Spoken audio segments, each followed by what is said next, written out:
Hello students, welcome again in channel Vijay sir nursing classes. Dear students, आज के इस class में डिस्कस करेंगे एमसीक्यू सीरीज की क्लास 8th। तो फर्स्ट एमसीक्यू है normal biparietal measurement of full term foetal head is, यानी जो आपका फुल टर्म फिटर हेड होगा उसका जो नॉर्मल बाइपैरेटल जो मेजरमेंट है वो कितना रहेगा। तो ऑप्शंस ए है आपका 10.4 सेंटीमीटर, ऑप्शंस बी है आपका 11.4 सेंटीमीटर एंड ऑप्शन सी है 9.5 सेंटीमीटर एंड ऑप्शन डी है आपका 8.5 सेंटीमीटर। तो जिसका राइट आंसर है स्टूडेंट्स वो आपका option C 9.5 centimetre. Next MCQ है Negri's bodies are found in cells infected with. जैसे जो हमारी नेगरीज बॉडीज होती है हमारी सेल्स में प्रेजेंट रहती हैं और वो आपके किससे इन्फेक्टेड रहेगा। तो ए ऑप्शन है आपका fowl pox virus and B है आपका वैक्सीनिया वायरस एंड सी आपका रेबीज वायरस एंड डी है आपका अर्बो वायरस। तो डियर्स इसका जो राइट आंसर है वो आपका option C rabies virus. Next MCQ है cerebral malaria is caused by, यानी जो आपका सेरिब्रल मलेरिया है वो आपके किसके थ्रू कॉज होगा। तो ए ऑप्शन आपका plasmodium ovale and B option आपका plasmodium vivax and C option आपका plasmodium falciparum and D option आपका प्लाज्मोडियम मलेरिया। तो डियर्स जो हमारा सेरिब्रल मलेरिया होता है वो आपका प्लाज्मोडियम फैल्सीपियरम के थ्रू आपका कॉज होता है। तो आपका जो सी ऑप्शन है वो आपका राइट है। नेक्स्ट एमसीक्यू है Muslim prayer position is use in which surgery, यानी जो आपकी मुस्लिम प्रेयर जो पोजीशन होती है आपकी कौन सी सर्जरी में यूज़ किया जाएगा। तो फर्स्ट ऑप्शन आपका लैमिनेक्टमी एंड बी ऑप्शन आपका लैप्रोस्कोपी एंड सी ऑप्शन आपका लैरिंजेक्टमी एंड डी ऑप्शन आपका लैप्रोटोमी। तो डियर्स का जो राइट आंसर है वो आपका लैमिनेक्टमी, यानी जो आपकी मुस्लिम प्रेयर जो पोजीशन होती है आपकी लैमिनेक्टमी में आपके यूज़ किया जाता है। Muslim prayer position also called the kneeling positions and jackknife position. Dears जो आपका मुस्लिम प्रेयर पोजीशन होता है इसको आपका नीलिंग पोजीशन और आपका जैकनाइफ पोजीशन के नाम से उसको जानते हैं। एंड हम बात करें लैप्रोस्कोपी में, तो लैप्रोस्कोपी में हम आपका यूजली डन इन टेंडरबर्ग पोजीशन, यानी जो आपकी लैप्रोस्कोपी की जाती है यूजली इसमें आपका जो टेंडरबर्ग पोजीशन होता है वो प्रोवाइड की जाती है। एंड हम बात करें जो लैरिंजेक्टमी होता है done in supine position with neck extend. तो जो लैरिंजेक्टमी होता है इसमें आपका जो पोजीशन होगी वो आपकी सुपाइन रहेगी और आपका जो नेक होगा वो आपका एक्सटेंड रहेगा। अब नेक्स्ट बात करते हैं जो लैप्रोटोमी होती है इसमें आपकी कौन सी पोजीशन प्रोवाइड की जाती है। It is done in the supine position और डियर्स जो आपका लैप्रोटोमी होगा ये आपकी सुपाइन पोजीशन में प्रोवाइड की जाती है। Next MCQ T tube drainage is used after the following surgical procedure, यानी जो आपका टी ट्यूब ड्रेनेज होता है वो आपकी कौन सी सर्जरी के बाद यूज़ किया जाता है। तो फर्स्ट ऑप्शन आपका मास्टोइडेक्टमी एंड बी ऑप्शन आपका कोलिसिस्टेटमी एंड सी आपका लोबेक्टमी एंड डी ऑप्शन आपका कोलोस्टमी। तो डियर्स तो इसका राइट आंसर है वो आपका option B cholecystectomy. It is the surgical removal of the gall bladder, यानी जब आपका सर्जरी के थ्रू जो गॉल ब्लैडर है उसको रिमूव करते हैं तो उसको आपका कोलिसिस्टेटमी बोलते हैं और इसके बाद हम जो टी ट्यूब ड्रेनेज होता है उसका यूज़ करते हैं। T tube drainage use R T shaped tube surgically place in the common bile duct after surgery. जैसे जब हमारी सर्जरी हो जाती है तो उसके बाद जो आपका टी ट्यूब ड्रेनेज होता है इसको परफॉर्म करने के लिए एक टी शेप की जो ट्यूब होती है उसको आपका कॉमन बाइल जो डक्ट होती है इसमें आपका इंसर्ट किया जाता है ताकि जो आपका जो बाइल है उसको हम आपका रिमूव कर सकें and monitor bile flow and prevent complications. इसके अलावा हमारा जो बाइल फ्लो है इसको मॉनिटर करने के लिए भी आपका इसका यूज़ किया जाता है और हमारे जो फर्दर जो कॉम्प्लिकेशंस होते हैं उससे प्रिवेंट करने के लिए भी हम आपका टी ट्यूब का यूज़ करते हैं। जैसे आपके कॉम्प्लिकेशंस होते हैं जैसे कि आपका जो बाइल लीकेज है इसे प्रिवेंट करने के लिए आपका टी ट्यूब ड्रेनेज का यूज़ किया जाता है। इसके अलावा कुछ हमारे जो पोस्ट ऑपरेटिव जो हमारे इन्वेस्टिगेशंस होते हैं उसको परफॉर्म करने के लिए भी आपका जो टी ट्यूब ड्रेनेज होता है इसका यूज़ किया जाता है। नेक्स्ट है the most important assessment for the nurse to make for a patient having severe allergic reactions, यानी मान लो कोई पेशेंट है उसको आपका सीवियर एलर्जी रिएक्शन आपका डेवलप हुआ है तो ऐसे पेशेंट के लिए आपका नर्सेस के लिए कौन सा मोस्ट इंपॉर्टेंट असेसमेंट रहेगा। तो फर्स्ट आपका skin colour and B option आपका यूरिन आउटपुट एंड सी आपका पिपिलरी रिस्पॉन्स एंड डी आपका ब्लड प्रेशर। तो इसका जो राइट आंसर है वो आपका option D blood pressure. During a severe allergic reaction the most critical concern is circulatory collapse caused by vasodilation and capillary leakage, leading to hypotension. Duration जब हमारी severe जो allergy की रिएक्शन होती है, यानी जो आपकी एनाफाइलैक्सिस की जो रिएक्शन होती है, कंडीशंस होती हैं, इसमें आपकी जो सर्कुलेटरी जो हमारा कोलैप्स होने के ज़्यादा चांसेस रहते हैं। और साथ में ये जो आपका सर्कुलेटरी कोलैप्स होता है, जो शॉक वाली कंडीशन होती है, मोस्टली आपकी जो वेजोडायलेशन होता है या आपकी जो कैपिलरी लीकेज हो रहा है, इसके थ्रू आपका डेवलप हो सकता है, जिससे पेशेंट में आपका हाइपोटेंशन की कंडीशन भी देखने को मिल सकती है। And therefore monitoring blood pressure is the most important assessment for early detection and management of anaphylactic shock। और इसलिए स्टूडेंट्स जो आपका हम जो ब्लड प्रेशर मेजर करेंगे, ये आपका मोस्ट इम्पोर्टेंट असेसमेंट रहता है, ताकि हम जो पेशेंट है उसमें आपका जो एनाफाइलेटिक शॉक है इस कंडीशन को हम आपका डिटेक्ट कर सकें और उसको ट्रीटमेंट भी दे सकें। नेक्स्ट आपका projectile vomiting is the feature of, यानी जो आपका प्रोजेक्टाइल वोमिटिंग है वो आपका किसका फीचर है? तो ऑप्शन ए है आपका ड्यूडेनल एट्रेसिया, एंड बी आपका पायलोरिक स्टेनोसिस, एंड सी आपका कंजेनिटल मेगाकोलोन, एंड डी आपका अपेंडिसाइटिस। तो डिएसन जो राइट आंसर है वो आपका ऑप्शंस बी पायलोरिक स्टेनोसिस, यानी जो आपका प्रोजेक्टाइल वोमिटिंग होता है ये आपका जो पायलोरिक स्टेनोसिस होता है इसका एक मेन फीचर रहता है। नेक्स्ट एमसीक्यू है absence of identifiable QRS complex in ECG give indication of, यानी जो हमारा ईसीजी में जो आइडेंटिफाइबल जो क्यूआरएस कॉम्प्लेक्स होता है वो हमारा एब्सेंट होता है, तो ये किस चीज़ को आपका इंडिकेट करेगा?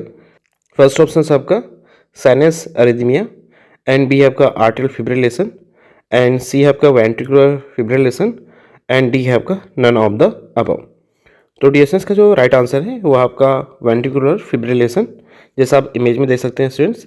जो आपका अपर वाला जो ईसीजी का इमेज है वो आपका उसमें नॉर्मल साइनस रिदम है, लेकिन जो आपका सेकंड इमेज है इसमें जो आपका क्यूआर जो कॉम्प्लेक्स है वो आपका एब्सेंट है, जो आपकी वेंट्रिकुलर जो फिब्रिलेशन होता है इसको इंडिकेट करता है। नेक्स्ट एमसीक्यू है when a patient continue to hypoventilate what complications may occur, यानी जो कोई पेशेंट है वो आपका कंटिन्यू आपका हाइपोवेंटिलेट है हाइपोवेंटिलेशन में, तो ऐसे पेशेंट में आपकी कौन सी कॉम्प्लिकेशन डेवलप हो सकती है? तो फर्स्ट आपका क्या पेशेंट को मेटाबॉलिक एसिडोसिस डेवलप हो सकता है, एंड बी ऑप्शन है आपका रेस्पिरेटरी एसिडोसिस, एंड सी आपका मेटाबॉलिक एल्कलोसिस, एंड डी आपका रेस्पिरेटरी एल्कलोसिस। तो डिस्टेंस हम क्वेश्चन को समझते हैं। मान लो कि पेशेंट है वो कंटिन्यू आपका हाइपोवेंटिलेट है, यानी इसमें आपका जो ब्लड है इसमें आपका CO2 का अमाउंट हमारा बढ़ जाएगा, और जो CO2 है जब उसका अमाउंट हमारे ब्लड में बढ़ता है तो जो आपके कार्बोनिक एसिड होता है वो आपका डिक्रीज हो जाता है, यानी आपका जो pH होगा वो भी आपका डिक्रीज होगा। और जो आपका pH जब डिक्रीज हो जाता है तो ये आपका एसिड को इंडिकेट करता है, और डिस्टेंस आपका जो CO2 होता है ये आपके रेस्पिरेटरी को इंडिकेट करेगा। तो इसका राइट आंसर है ऑप्शन बी रेस्पिरेटरी एसिडोसिस, यानी अगर कोई पेशेंट आपका कंटिन्यू हाइपोवेंटिलेट है तो ऐसे पेशेंट में आपका जो कॉम्प्लिकेशन डेवलप होगा वो रहेगा आपका रेस्पिरेटरी एसिडोसिस। नेक्स्ट है आपका lumbar puncture is done in between which vertebra, यानी जो हम लंबर पंक्चर जिसको आपका स्पाइनल टैप बोलते हैं उसको परफॉर्म करने के लिए आपका जो स्पाइनल नीडल होती है वो आपकी कौन सी वर्टिब्रा में इंसर्ट किया जाता है? तो फर्स्ट ऑप्शन है आपका between L1 and L5, and B option आपका between L3 and L4, and C option आपका between L1 and L2, and D option आपका बिटवीन L4 एंड L5। तो डिस्टेंस का जो राइट आंसर है वो आपका बिटवीन L3 एंड L4, यानी जब आपका जो लंबर पंक्चर हमारा परफॉर्म किया जाएगा तो उसमें जो आपकी निडल होती है उसको आपका लंबर 3 और आपका लंबर 4 नंबर की जो वर्टिब्रा होती है उसके बीच में उसको इंसर्ट किया जाता है। Lumbar puncture is can be done between L3 and L4 in adult and L4 and L5 in children, यानी जो आपका L3 से L4 के बीच में जो आपका निडल इंसर्ट किया जाएगा लंबर पंक्चर करने के लिए वो हमारे अडल्ट में परफॉर्म किया जाता है। और हम बात करें जो हमारे चिल्ड्रंस होते हैं उसमें आपका जो लंबर पंक्चर किया जाता है तो उसमें आपका जो लंबर 4 और जो लंबर 5 होती है इन दोनों के बीच में हमारी जो लंबर पंक्चर निडल होती है उसको इंसर्ट किया जाता है ताकि जो CSF है उसको आपका कलेक्ट कर सके। नेक्स्ट आपका whooping cough is caused by, जैसे जो हमारा वोपिंग कफ होता है इसको हम पर्टुसिस भी बोलते हैं, ये आपके किसके थ्रू कॉज होगा? तो फर्स्ट है आपका स्ट्रेप्टोकोकस बेसिलस, एंड बी है आपका पर्टुसिस बेसिलस, एंड सी है आपका varicella virus, and D option आपका नॉन स्पेसिफिक वायरल इन्फेक्शन। तो डिएशंस का जो राइट आंसर है वो आपका option B pertussis bacillus. Next आपका World Health Day celebrated on, यानी जो आपका वर्ल्ड हेल्थ डे है उसको आपका कब सेलिब्रेट किया जाता है? तो फर्स्ट ए ऑप्शन आपका 8 जून, एंड बी ऑप्शन आपका 7 अप्रैल, सी आपका 8 मार्च एंड डी ऑप्शन आपका 31 मई। तो डिस्टेंस इसका जो राइट आंसर है वो आपका है बी, 7 अप्रैल को आपका जो वर्ल्ड हेल्थ डे है उसको सेलिब्रेट किया जाता है। नेक्स्ट आपका omphalitis is the infection of which organ in newborn children, यानी जो आपके न्यूबॉर्न चिल्ड्रन होता है उसमें आपका एक इन्फेक्शन डेवलप हो जाता है जिसको आपका ऑन्फ्लाइटिस बोलते हैं। तो ये आपके न्यूबॉर्न में कौन से ऑर्गन को अफेक्ट करता है? तो फर्स्ट ए ऑप्शन आपका अम्बिलिकल कॉर्ड, बी आपका एयर एंड सी आपका pharynx and last D option आपका एयर। तो डियर्स इसका राइट आंसर है वो आपका option A umbilical cord. Next आपका Kernig sign is associated with symptom of which disease, यानी जो आपका कर्निंग साइन होता है ये आपकी कौन सी डिजीज में आपको मोस्टली देखने को मिलता है? तो फर्स्ट ए ऑप्शन आपका इंसेफ्लाइटिस, बी आपका मेनिंजाइटिस, सी आपका अपेंडिसाइटिस एंड डी आपका वर्टिब्रल प्रोलैप्स। तो डियर्स का जो राइट आंसर है वो आपका है मेनिंजाइटिस। जिसमें जो हमारा मेनिंजाइटिस होता है इसमें आपका कर्निंग और आपका जो ब्रुजिन्स्की साइन होता है ये दोनों साइन आपको देखने को मिलते हैं। नेक्स्ट आपका mumps is a disease that affects, जिसमें जो आपकी मम्स एक डिजीज होती है जो आपके कौन से ग्लैंड या आपके ऑर्गन को अफेक्ट कर सकता है? तो फर्स्ट ए ऑप्शन आपका पैरोटिड ग्लैंड, बी आपका टंग एंड सी आपका स्लाइवरी ग्लैंड एंड डी आपका थायराइड ग्लैंड। तो डिस्टेंस का जो राइट आंसर है वो आपका है पैरोटिड ग्लैंड। नेक्स्ट आपका ड्यू टू द लैक और low level of which enzyme does a young children suffer from cretinism, यानी ऐसा कौन सा एंजाइम है जिसकी डेफिशिएंसी से जो हमारे यंग चिल्ड्रंस होते हैं उसमें आपका क्रेटिनिज्म आपका डेवलप हो जाता है? तो फर्स्ट ए ऑप्शन आपका कैल्सिटोनिन, बी आपका टेट्रा एडोथायरोनिन एंड सी आपका हाइड्रोकॉर्टिसोन एंड डी ऑप्शन आपका एल्डोस्टेरोन।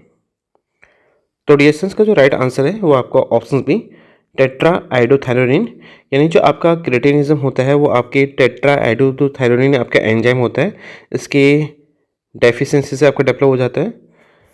नेक्स्ट है new growth in the bone marrow is, यानी जब आपके बोन मैरो में न्यू ग्रोथ हो जाती है तो उसको हम क्या बोलेंगे? तो ए है आपका ऑस्टियोमा, बी है आपका मायोमा एंड सी ऑप्शन आपका माइलोमा एंड डी है आपका ओडोंटोमा। तो इसका जो राइट आंसर है वो आपका ऑप्शन सी माइलोमा, यानी जब आपकी बोन मैरो में आपकी न्यू ग्रोथ हो जाती है उसको हम आपका माइलोमा बोलते हैं। नेक्स्ट आपका the slight depressed mark predominantly found in the abdominal wall below the umbilicus during pregnancy is term as, यानी जो आपका प्रेगनेंसी होता है प्रेगनेंसी के दौरान जो आपका एम्बिलिकस होता है इसके नीचे जो आपके स्लाइटली डिप्रेस्ड जो मार्क्स होते हैं वो आपके प्रेजेंट रहते हैं, तो इसको हम आपका क्या बोलेंगे या इसको मेडिकल टर्म में हम क्या बोलते हैं? ऑप्शंस ए है आपका क्लोज्मा ग्रेविडम एंड बी है आपका लीनिया नाइग्रा एंड सी आपका स्ट्राया ग्रेविडम और डी ऑप्शन आपका मोंटगोमेरीज ट्यूबरकल। तो डिस्टेंस का जो राइट आंसर है वो आपका स्ट्राया ग्रेविडम।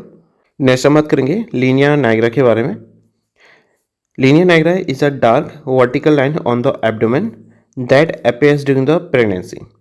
ड्यूरेशन जो आपका लीनिया नाइग्रा होता है ये आपकी जो प्रेगनेंसी होता है प्रेगनेंसी के दौरान जो आपके एब्डोमेन होता है उसमें आपकी डार्क वर्टिकल जो लाइन होती है वो आपकी अपेयर हो जाती है। It is caused by hormonal change that increase melanin production, और ये मोस्टली हमारे जब आपके हार्मोनल चेंजेस होना स्टार्ट हो जाते हैं जिससे आपका जो मेलानिन होता है इसका प्रोडक्शन आपका इंक्रीज हो जाता है, तो इसके थ्रू आपका जो लीनिया नाइग्रा होता है यानी जो आपका जो वर्टिकल जो डार्क लाइन होती है ये आपके प्रोड्यूस हो जाती है, अपेयर हो जाती है। नेक्स्ट हम बात करेंगे आपका क्लाज्मा ग्रेविडम के बारे में। Chloasma gravidarum also known as a mask of pregnancy और melasma is a common skin condition that cause brown and grey brown patches on the face, typically the cheeks, forehead and upper lips due to hormonal fluctuation and sun exposure during the pregnancy. Duration जो हमारा क्लाज्मा ग्रेविडम होता है इसको आपका mask of pregnancy भी हम बोलते हैं, इसके अलावा इसको मिलास्मा के नाम से भी जानते हैं। और ड्यूरेशन जो आपका क्लाज्मा जो ग्रेविडम होता है एक हमारी नॉर्मल स्किन कंडीशन होती है जो आपकी प्रेगनेंसी में अपेयर होती है, जिसमें हमारा जो फेस है या आपका जो चिक्स होता है, फोरहेड होता है या आपके अपर लिप्स होते हैं, यहाँ पर को आपके ब्राउन और आपके ग्रे जो पैचेस होते हैं वो आपके डेवलप हो जाते हैं। और ये मोस्टली हमारे जो आपके हार्मोनल फ्लक्चुएशन होते हैं प्रेगनेंसी के दौरान, उसके थ्रू भी आपका डेवलप हो सकता है। इसके अलावा जो प्रेगनेंसी होता है इसके दौरान जब आपका सन का एक्सपोजर होता है उसके थ्रू भी आपका जो प्लाज्मा ग्रेविडम होता है, ये जिसको आपका मास्को प्रेगनेंसी या मेलास्मा हम बोलते हैं, ये आपका डेवलप हो सकता है। नेक्स्ट हम डिस्कस करेंगे मोंटगोमेरी ट्यूबरकल के बारे में। Montgomery tubercles are small bumps or papules on the areola, the dark area around the nipple. Duration जो आपका मॉन्टगोमेरी जो टिपिकल्स होते हैं इसमें हमारे जो निप्पल के साइड में जो डार्क एरिया होता है इसको आपका एरोला बोलते हैं। यहाँ पर को आपके कुछ बम्स और पेप्यूल्स टाइप के आपके फॉर्म हो जाते हैं, जैसे आप इमेज में देख सकते हैं। और ड्यूरेशन जो आपके ये जो बम्स और जो पेप्यूल्स आपके जो फॉर्म हो जाते हैं ये आपकी सीबेसियस ग्लैंड होती हैं जो आपके निप्पल और जो आपके एरोला होता है इसको लुब्रिकेट और प्रोटेक्ट करने का आपका काम करते हैं। नेक्स्ट आपका the total weight gain during the course of a single term of pregnancy in the healthy women is about, यानी जो आपका हेल्दी वुमेन होगी प्रेगनेंसी के दौरान उसमें आपका कितना वेट टोटल हमारा गेन हो जाता है। तो फर्स्ट ए ऑप्शन आपका 5 kg, बी आपका 6 kg, सी आपका 3 kg एंड डी ऑप्शन आपका 11 kg। तो राइट आंसर है आपका ऑप्शन डी 11 kg। नेक्स्ट आपका total increment in blood volume during pregnancy is about, यानी जो आपकी प्रेगनेंसी होगी उस दौरान आपका टोटल जो वॉल्यूम होगा ब्लड का कितना आपका इंक्रीज हो जाता है। तो फर्स्ट ए ऑप्शन आपका 100 ml एंड बी आपका 2000 ml एंड सी आपका 1500 ml एंड डी ऑप्शन आपका 500 ml। तो डियर्स इसका जो राइट आंसर है वो आपका है 1500 ml। नेक्स्ट आपका in following which statement is true, यानी जो आपका स्टेटमेंट है इसमें से आपका कौन सा स्टेटमेंट आपका ट्रू है। फर्स्ट ए ऑप्शन आपका during pregnancy total protein level increases, क्या जो प्रेगनेंसी है उसमें आपका जो प्रोटीन का लेवल होता है आपका इंक्रीज हो जाता है। एंड बी ऑप्शन आपका during pregnancy plasma protein concentration increases, क्या आपका जो प्रेगनेंसी है उस दौरान प्लाज्मा प्रोटीन का कंसनट्रेशन आपका इंक्रीज हो जाता है। सी ऑप्शन आपका during pregnancy albumin level increases and last D option आपका during pregnancy globulin level slightly reduce. तो इसका राइट आंसर है वो आपका option A during pregnancy total protein level increases. Next आपका excessive amount of cyclic bleeding at normal interval is term as, यानी एक normal interval के बाद जो मेंस्ट्रुअल ब्लीडिंग है वो आपके एक्सेसिव हो रही है तो इसको आपका मेडिकल टर्म में हम क्या बोलते हैं। तो फर्स्ट है आपका A option menorrhagia and B option आपका एपिमेनोरिया एंड सी आपका मेट्रोरेसिया एंड डी ऑप्शन आपका डिस्मेनोरिया। तो डिस्टेंस का जो राइट आंसर है वो आपका ऑप्शन से मेन्योरेसिया। नेक्स्ट आपका which of the following tumour marker is use for diagnosis of ovarian germ cell tumour, यानी जो आपका ओवेरियन जर्म सेल ट्यूमर है इसको डायग्नोस करने के लिए आपका कौन सा जो ट्यूमर मार्कर है उसको इन्वेस्टिगेट किया जाता है। तो फर्स्ट ए ऑप्शन आपका CA-125 एंड बी आपका LDH, सी ऑप्शन आपका SCC एंड डी ऑप्शन आपका TAG-72। तो डिस्टेंस का जो राइट आंसर है वो आपका ऑप्शन बी LDH। नेक्स्ट आपका what is the full form of DUB, यानी जो आपका DUB है इसका फुल फॉर्म क्या है। तो फर्स्ट ए ऑप्शन आपका डायरेक्ट यूट्राइन ब्लीडिंग, बी है आपका direct uterine blood vessels and C option आपका dysfunctional uterine bleeding and D option आपका डिसफंक्शनल यूट्राइन ब्लड वेसल। तो डिस्टेंस का जो राइट आंसर है वो आपका option C dysfunctional uterine bleeding. Next आपका hypnotics are the drugs which relieve anxiety and B option आपका इंड्यूस स्लीप, सी आपका reduce muscle tone and cause muscle relaxation and all of the above. तो distance का जो right answer है वो आपका option B यानी hypnotics are the drugs which induce sleep. Next आपका galactogogue is the drug which increase breast milk secretion and B option आपका increase blood glucose level and C आपका decrease blood glucose level and D option आपका increase appetite। तो ये जो drug है आपकी किसके लिए यूज़ की जाएगी, तो इसका जो राइट आंसर है वो आपका ऑप्शन से galactagogue is the drug which increase the breast milk secretion. Next आपका which vitamin is also known as anti sterility vitamin, यानी ऐसा कौन सा विटामिन है जिसको आपका एंटी स्टेलेटिव विटामिन के नाम से हम जानते हैं। तो ऑप्शंस ए है आपका विटामिन सी, ऑप्शंस बी है आपका vitamin E, and option C है आपका vitamin K, and option D आपका विटामिन ए। तो डिस्टेंस का जो राइट आंसर है वो आपका option B vitamin E, also known as a anti sterility vitamin. Next है in intra articular route of drug administration injection is given into, यानी जो आपका इंट्रा आर्टिकुलर रूट होता है ड्रग एडमिनिस्ट्रेशन का, तो इसमें जो आपका इंजेक्शन होता है आपके किस साइड लगाया जाता है। तो ऑप्शंस ए आपका आर्टरीज, बी आपका एट्रिया, एंड सी आपका जॉइंट्स, एंड डी ऑप्शन आपका एरुलर टिश्यूज। तो डिस्टेंस का जो राइट आंसर है वो आपका ऑप्शन सी जॉइंट्स, यानी इंट्रा आर्टिकुलर जो रूट होता है हमारा ड्रग एडमिनिस्ट्रेशन का उसको हमारे जॉइंट्स में दिया जाता है। Thank you students for watching this video. Please don't forget to like, share and subscribe this channel for more updates.